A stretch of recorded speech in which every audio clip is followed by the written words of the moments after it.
নমস্কাৰ, এটা নতুন ভিডিঅ'লৈ আপোনালোক সকলোকে স্বাগতম জনাইছোঁ। আৰু আপোনালোকক জনোৱা মতে যে আজি আমাৰ যিহেতু নতুন বছৰৰ আৰম্ভণি প্ৰথম 1 তাৰিখ, আৰু সকলোকে নতুন বছৰৰ শুভেচ্ছা জনাইছোঁ। আৰু আৰম্ভ কৰিছোঁ এক বিশেষ অনুষ্ঠান। আৰু আপোনালোকক কৈছিলোঁ যে বছৰৰ প্ৰথম দিনতে গোটেই যিসকল লোকে মোক ইতিমধ্যে যোগাযোগ কৰি আছিলে, ডিব্ৰুগড় তিনিচুকীয়াত যিসকল লোকে আমাৰ নামঘৰ ভাগৰ কাৰণে তেওঁলোকে তেল দি পঠাইছিলে মোক, আৰু সকলোৰে কাৰণে প্ৰায় 1000 বটলমান তেল ইতিমধ্যে মোৰ হাতত জমা হৈ গৈছে। কেনেকৈনো মই সকলোৰে হৈ চাকি জ্বলাম, হয়নে? গতিকে আপোনালোক সকলোৰে হৈ এক অনুষ্ঠান কৰিছোঁ। আৰু বিশেষভাৱে আজি এই অনুষ্ঠানটো আমাৰ ইয়াতে কৰা হ'ল, যিহেতু ওচৰ চুবুৰীয়া যিসকল আমাৰ ভকত বৈষ্ণৱ আছে, বৰ্তাহত আছে, তেওঁলোকো আহিছে। তেওঁলোকৰ সৈতে এটা ধুনীয়া অনুষ্ঠান কৰিম। আৰু এভাগ শৰাই দিয়া হৈছে। আৰু শৰাই ভাগৰ কথাটো কেনেকৈ আহিল মই আপোনালোকক জনাই দিওঁ যে ডিব্ৰুগড়ৰ জ্যোৎস্না চেতিয়া এগৰাকী খুৰী হ'ব, তেওঁ মোক ডিব্ৰুগড়ত লগ কৰিছিলে। আৰু তেওঁ মোক কৈছিলে যে শৰাই মই আগবঢ়াব পাৰিম নেকি? মই কৈছোঁ পাৰিব বুলি কোৱাৰ পিছত তেওঁ নিজেই সম্পূৰ্ণ শৰাই যোগাৰটো মোক আনি দিছিলে সেই ডিব্ৰুগড়তে। আৰু সেইখিনি আনি মই দেউতাৰ লগত আলোচনা কৰি যিহেতু তেওঁ সেইখিনি আগবঢ়াইলে, লগতে এই কথাটো জনোৱাৰ পিছত দুই এজন আমাৰ গাঁৱৰো দুই এজনে শৰাই আগবঢ়ালে, বা নগাঁৱৰ বাইদেউ দুই এগৰাকী আহিছে, তেওঁলোকৰ অকণমান আগবঢ়াইছিলে অকণমান। ঠিক তেনেধৰণে অনুষ্ঠানটো কৰা হ'ব। আৰু অনুষ্ঠানটো অকণমান ডাঙৰেই হ'ব, অকণমান দেখাওঁ যে কেনেধৰণে কি আগবঢ়াইছোঁ। আৰু সকলোকে পুনৰবাৰ নতুন বছৰৰ শুভেচ্ছা জনাইছোঁ। সকলোৱে ভালে কুশলে থাকিব। যি গুচি গ'ল 2024 চনটো সকলোৰে বেয়া। মোৰো সকলোতকৈ এই যে গোটেই মানুহখিনিৰ ভিতৰত 2024 চনটো বেয়া কাৰ বুলি ক'বলৈ গ'লে মোৰে সকলোতকৈ বেছি বেয়া আছিলে। আৰু একেবাৰে শেষৰ ফাললৈ কেনেকৈনো কি বেয়া হৈছিল তো সকলোকে জনাইছোঁ, কেনেকৈ বেয়া গৈছিলে। কিন্তু তাৰ পিছত যে আপোনালোকক লগ পাই গোটেই মানুহখিনিয়ে মোক ইমানখিনি মৰম আদৰ কৰি পেলাই এনেকুৱা এটা পৰ্যায়লৈ লৈ গ'ল যে এতিয়া মোক গোটেই অসমত মানে আপোনালোকে মৰম চেনেহ কৰিবলৈ ল'লে। আৰু গতিকে এইখিনি আপোনালোকৰ আশীৰ্বাদৰ কাৰণে হৈছে। আৰু লগতে মই গোটেই কথাখিনি আজি দেখাওঁ কেনেধৰণে কৰিছোঁ। আৰু প্ৰথমতে আৰম্ভ কৰিছোঁ এনেধৰণে যে আমাৰ ইয়াতে প্ৰসাদৰ যিখিনি ব্যৱস্থা কৰি থকা হৈছে, এয়া খুৰা বৰ্তা সকলোৱে কৰি আছে। আৰু লগতে এয়াই হৈছে আমাৰ নামঘৰ ভাগি, ভিতৰত দেউতা আছে। আৰু এয়া কৰি থকা হৈছে, সকলো আহিছে আমাৰ। এতিয়া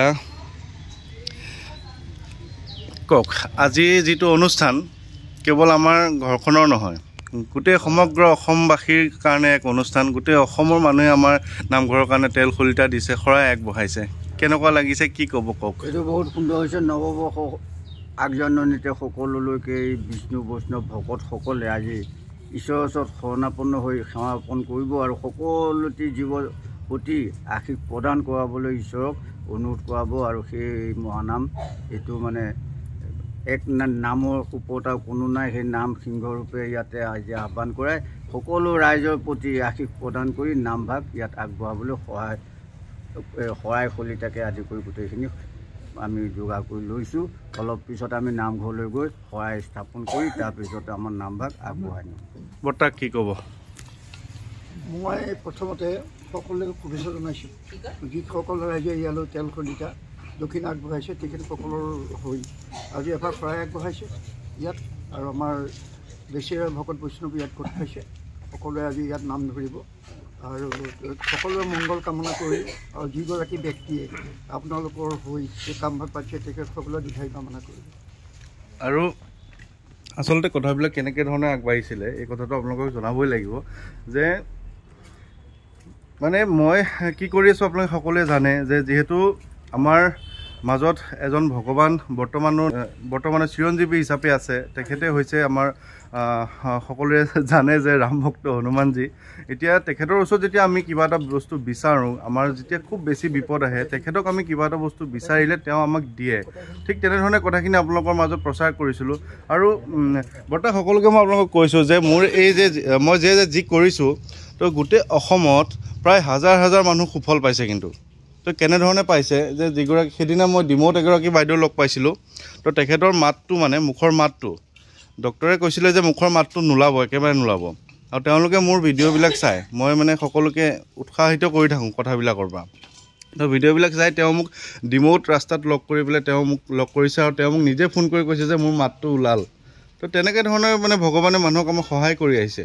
তো আমি কোনোবা সময়ত আচলতে ভগৱান আছে বুলি পাহৰি যাওঁ, হয়নে? পাহৰি যোৱাৰ কাৰণে আমাৰ এই অৱস্থা হয়। গতিকে আমি ভগৱান পাহৰিব নালাগে। কোনোবা এজন যে আমাৰ ওপৰত আছে সেই কথাটো আমি আচলতে বিশ্বাসটো ৰাখিব লাগে। আৰু কিমান মানুহৰ যে সুফল হৈছে তাৰ মানে মই কৈ মানে শেষ কৰিব নোৱাৰোঁ। আৰু আমাৰ এই অনুষ্ঠানটো যে কৰিছোঁ, ইয়াতে আমি ধৰি লওক যিসকল লোক আছোঁ আৰু মোক ইমানখিনি মানুহে যে আদৰি লৈছে আপোনালোকক মানে ক'লে মানে আপুনি ভাবিব যে কোনো ধৰণৰ অসমত এনেকুৱা মানুহ বাকী নাই যিসকল সোণোৱাল কছাৰী হওক তিৱাসকল হওক মিচিং হওক বড়ো হওক গোটেই অসমৰ যিমান আমাৰ জনজাতীয় লোক আছে সকলো মানুহে মোৰ এই কথাবিলাক মানে আদৰি লৈছে আৰু সেইকাৰণে মই আচলতে মোৰো ভাল লাগে যে কিবা নহয় কিবা এটা যে গোটেই আমাৰ বেচেৰা অঞ্চলৰ হৈ যে কৰিব পাৰিছোঁ তো সেইকাৰণে ভাল লাগে আচলতে আৰু আপোনালোকেও কওকচোন কিবা এটা কওক মই প্ৰথমে নৱবৰ্ষৰ সকলোকে শুভেচ্ছা জনালোঁ আজি যে আমি যি ভাগ নিমন্ত্ৰণৰ কাৰণে আহিছোঁ সেই ভাগত বহুত সন্তুষ্ট হৈছোঁ আৰু শুনিছোঁ সকলোৱে এওঁ কৰ্মত আৰু এওঁ যিখিনি হেৰি কৰিছে বৰদান দিছে সকলোৱে ফল পাইছে সেইকাৰণে আমি ভাবিছোঁ যে এনেকৈ যেন সকলো আহক আৰু যিবিলাকে কামনা কৰে সেইবিলাকে যেন পাওক আৰু সুখী হওক এই মোৰ প্ৰাৰ্থনা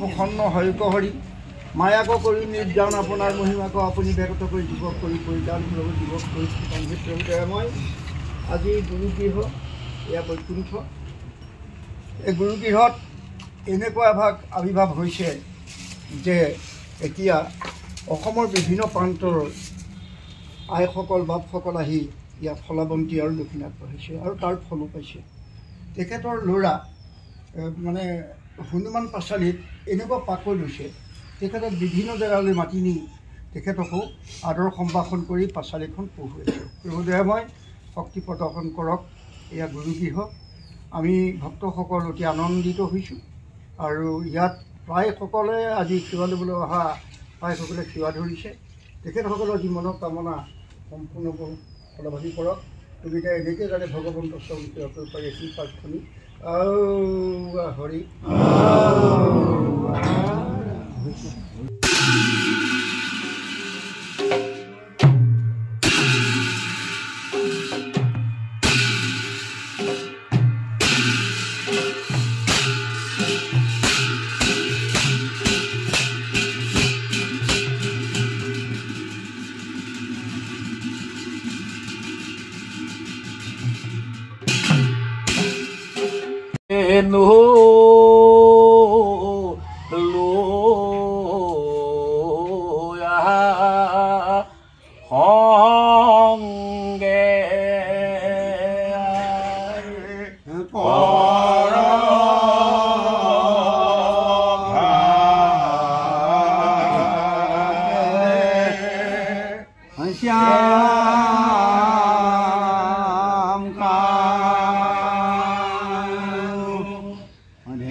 এতিয়া আপোনালোকৰ কথাখিনি ক'বলৈ সুবিধা হ'ব আজি মোৰ দোকানো বন্ধ ৰাখিছোঁ আৰু যিহেতু ঘৰত নাম হৈ আছে আপোনালোকক অকণমান এইখিনিতে সুবিধাটো কৰি দিওঁ কাৰণ আপোনালোকে যে মোৰ ঘৰৰ যিটো কনফিউজনটো আপোনালোকৰ থাকে সেই কনফিউজনটো আপোনালোকক ভাঙি দিওঁ আমাৰ ল'ৰাই মোক কেমেৰাটো ধৰি দিছে আপোনালোকক মই বুজাই দিওঁ যে এইটো হৈছে আমাৰ যিটো আপোনাৰ মেইন ৰাস্তাটো চাবচোন গাড়ী অহা যোৱা কৰি আছে সেইটো হৈছে নেশ্যনেল হাইৱে 15 নম্বৰ এই বাইকখন যে সোমাই আহিছে এই যে গাড়ীবিলাক অহা যোৱা কৰি আছে এই ৰাস্তাটো আপোনাৰ সোঁফালে হৈ গ'ল মিছন চাৰিআলি বা তেজপুৰলৈ যায়গৈ বাওঁফালে এইফালে আপোনাৰ হৈ গ'ল মঙলদৈ ঢেকীয়াজুলি এনেকৈ যায়গৈ আৰু এতিয়া আপুনি যেতিয়া আহিব আমাৰ ইয়ালৈ মিছন চাৰিআলি মানে আপুনি সোঁফালৰ পৰা আহিলে মিছন চাৰিআলিৰ পৰা মাত্ৰ 2 কিলোমিটাৰ 2.5 কিলোমিটাৰমান আহিলে মই যে কৈ থাকোঁ 441 বৰ্ডটো অকণমান ইয়াৰ পৰা জুম কৰিব পাৰিম নোৱাৰি চাওঁ বাৰু 441 টু হৈ যাব এইখন আপুনি চাওকচোন 441 অকণমানকৈ ওলাই আছে ইমান ডাঙৰ জুম নহয় আৰু 441 এই বৰ্ডখন আৰু এই যে ষ্টপটো লিখা আছে দেখিছে এই ষ্টপটোৰ সন্মুখতে আমাৰ নামঘৰটো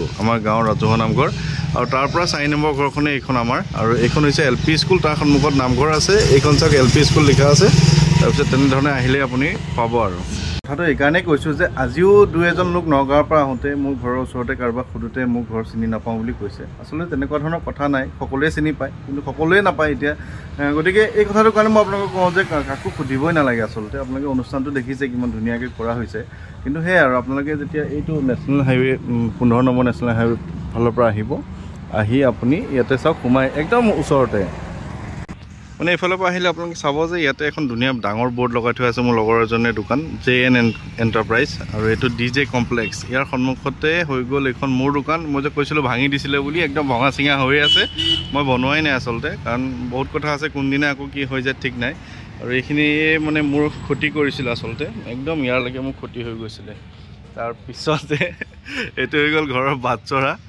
বাটচৰা তিনি এনেকৈ সোমাই আহিলেই এইখনেই হৈ গ'ল মোৰ ঘৰ ইয়াতে নাম হৈ আছে এতিয়া আৰু এয়া দোকান গুদাম সকলোখিনি ইয়াতে আছে এইটো গুদাম ঘৰ এইটো দোকান আৰু এয়া আৰু ঘৰ এয়া মা এইগৰাকী মা মোৰ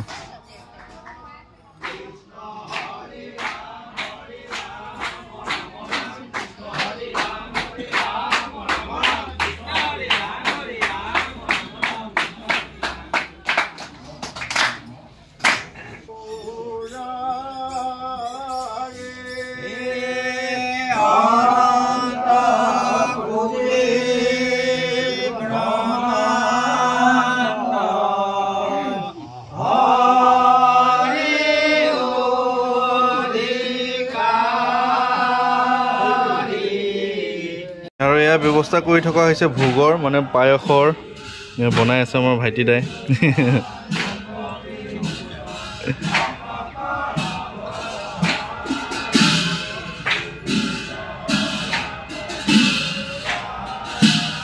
সময় লাগিব অকণমান ন আৰু এতিয়াই যিখিনি সময়ৰ কাৰণে আপোনালোকক ইমান সময় অপেক্ষা কৰালোঁ যে ৰাজহুৱা যিভাগ আশীৰ্বাদ সেই আশীৰ্বাদ ভাগ এতিয়া হ'ব আচলতে মই এতিয়া আপোনালোকক কৈ দিওঁ যে যিসকল লোকে আজি 2-3 মাহ ধৰি মোৰ লগত যোগাযোগ কৰি আছিল তেওঁলোকে তেওঁলোকৰ হৈ নামঘৰত চাকি দিবলৈ দিছিলে সেৱা কৰিব দিছিলে সকলোৰে হয়তো মই কৰিয়ে আছিলোঁ তথাপি যিসকল লোকে মোক তেওঁলোকৰ হাতত মোক চাকি গছি কাৰণে তেল দি পঠাইছিলে খলিতা দি পঠাইছিলে এই সকলোৰে গোটেই সকলো লোক প্ৰায় 1000ৰ ওপৰত লোক হ'ব সকলোৰে হৈ আজিয়ে মই এতিয়া এই নামভাগতে আশীৰ্বাদ ভাগ মানে যি ভাগ দিব আমাৰ গাঁৱৰ বৈষ্ণৱসকলে তেওঁলোকৰ হৈ আশীৰ্বাদ ভাগ ল'ম আৰু আপোনালোকে সেই আশীৰ্বাদ ভাগ ল'ব গ্ৰহণ কৰিব যাতে আপোনালোকৰ দিনখিনি কুশলে মংগলে যায় নতুন বছৰতে আৰম্ভ কৰিলোঁ যাতে নতুন বছৰটো আপোনালোকে গোটেই বছৰটো ভাল হওক বা আগন্তুক সময়খিনি আপোনালোকৰ ভাল হয় সেইকাৰণে এইটো পদক্ষেপ ল'লোঁ আচলতে আপোনালোকে আশীৰ্বাদ কৰিব মোকো আৰু ময়ো আপোনালোকৰ কাৰণে এই আশীৰ্বাদ ভাগি এতিয়া আপোনালোকৰ কাৰণে আগবঢ়াম যিসকল লোক আছে ভকত বৈষ্ণৱ তেওঁলোকে আপোনালোকৰ কাৰণে আশীৰ্বাদ দিব আৰু আপোনালোকে সেৱা ল'ব আৰু এই ভাগ আশীৰ্বাদত বহুত লোকে ভাল হোৱা বুলি মোক ইতিমধ্যে জনায় ৰাজহুৱা আশীৰ্বাদ ভাগত আমাৰ নামঘৰ ভাগত গতিকে তেনেধৰণে ল'ব আপোনালোকৰ নিশ্চয় ভাল হ'ব আৰু আহক এতিয়া সেইখিনিলৈ লৈ যাওঁ আৰু আপোনালোকক সকলো পুণ্যৰ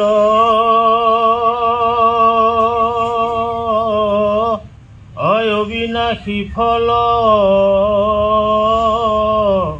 হৰি গুণ নাম সাৰ হৰিক সন্তোষ কৰাইবাৰ হেতু নাম বিনে নাহি